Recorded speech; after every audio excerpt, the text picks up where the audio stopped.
accept them or no, but I'm saying in general, I'm talking about the process. This is how you look at it. You look at it critically and objectively. You should not let emotions play a big role in this. Okay? Okay, so before we end this process,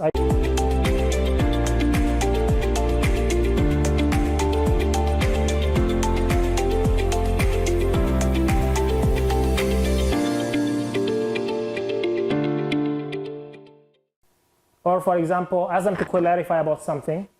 It's really like random thing.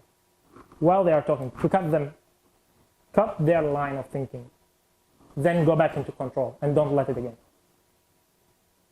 In any conversation, it's not about this, even in negotiation. Many people will, when they get to a point, so in negotiation, some people, I don't think that is an effective negotiation, but some people do it.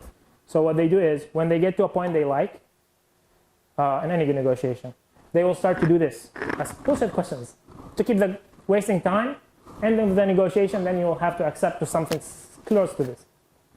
Many people, what they will do is, you need to cut the line of thinking. At the same time, you need to change the conversation. So either ask a difficult question, because you cannot ask while they're asking, so do something to distract them. Take water, go stand up, sit down, like do anything. Some people will just like think that they're scratching. It depends, just cut their speech in a not rude way. Then ask. And ask something more difficult than before. But if it's a good question, I would not go against it, to be honest. Because sometimes people will ask you questions that answering questions that you want to ask. I think it happened to you before, right? Yes? So if that's happening, so it's not a problem. But if the information is available somewhere and they did not do research, that's a big no as well. Okay? Yeah. So I cannot say it's a guarantee thing. It depends on the case by case. But this is a general.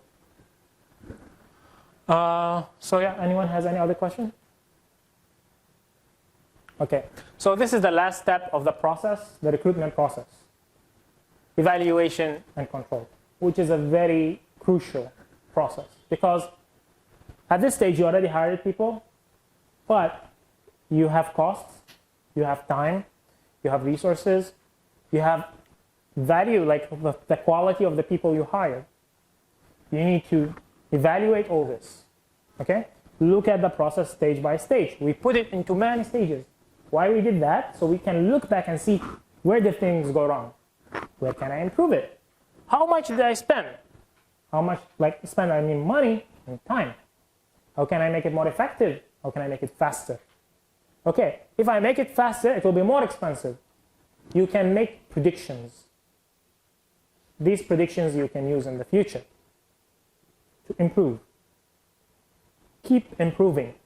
That's experience. In order to be professional, like expert, not a professional, expert at anything, you have to keep practicing and improving yourself. Of course, you'll do mistakes, but the more careful you are, the less significance the mistakes happen, and the more improvement you will have over time. So as I mentioned, this is very crucial that you do. I mentioned one thing. In the first stage, in the planning, I mentioned that we have budgeting and documentation. In each step we talked so far, you have the documentation is very important. You have to document as much as you can. Okay?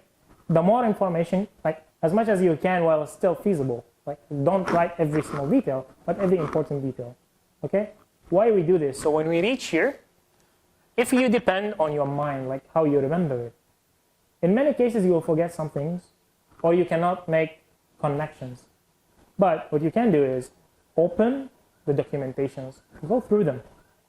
You can see things at the time you did not notice. So for example, you mentioned someone who had that type of interview with you. Was it only during that interview? Or does it happen in general? You can look, okay, it only happened in my interview. That means the problem is maybe the way I ask questions, so I can improve it. But maybe it happened in more than one stage. That means the person this is his personality. Even if you accept them or no, but I'm saying in general, I'm talking about the process. This is how you look at it. You look at it critically and objectively. You should not let emotions play a big role in this. Okay? Okay, so before we end this process, I just want you to do one thing. we talked earlier about the resume red flag, right?